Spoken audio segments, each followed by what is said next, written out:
When the Pioneer Fire ravaged the Boise National Forest near Idaho City, it charred the landscape for miles, devouring tons of timber and damaging or destroying several backcountry yurts managed by the Idaho Department of Parks and Recreation. But the man who manages the system of yurts found a silver lining, so to speak, in the clouds of smoke.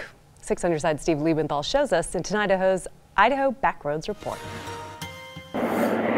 In 2016, the Pioneer Fire burned down the Whispering Pines yurt, but it also cleared the perfect spot for a brand new yurt that opened just in time for the upcoming winter season. It's actually enhanced the area for winter because now we have better views and we have lots of open slopes, so the teleskiers are drooling. There's a lot of slopes right behind here that have never been skied, and whoever gets this yurt this winter is going to have some great skiing right behind us. Leo Hennessy, who built the first yurt here in 1996, used his 22 years of experience to build the Taj Mahal of Idaho backcountry yurts. This yurt is accumulation of all of the stuff that we found that's been best in the other yurts, and we put it together, and so this yurt right now is basically a design that's the best of the best. The new Hennessy yurt sits on an open hilltop overlooking a vast valley and several of central Idaho's magnificent mountain ranges. It's the perfect spot for people who want a true backcountry experience with minimal effort and maximum comfort.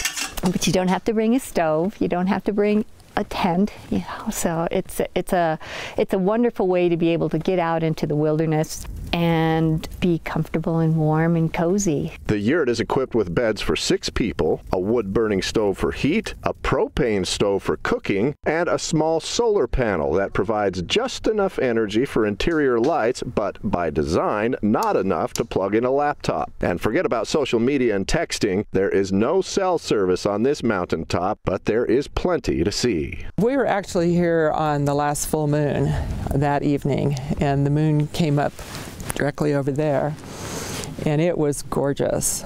Madonna Legerick is a longtime volunteer who helped cut the 2-mile trail skiers and snowshoers will use to get here in the winter. When there is no snow, a 4-wheel drive will put you a few steps from the front door. Legerick says her years of work are worth the satisfaction of providing a backcountry experience to those who might not have the skills, drive, or equipment for a multi-day hike. It's very satisfying to make it so that people who are not used to being out in the woods can do it under controlled circumstances pretty much and learn to love the mountains and the woods. And in this day and age, I think it's very important that people come out into the mountains and learn to love them and respect them. And really, everyone needs to learn how to take care of them. That's where it's at. And then we go back like 20 years on these things. Every yurt in the system has a journal for visitors. Leo says his favorite entries are written by people who call it a life-changing experience. He can't wait to see what visitors write in this new journal at this new yurt that was named in his honor. I greatly appreciate that, and it's very humbled by it,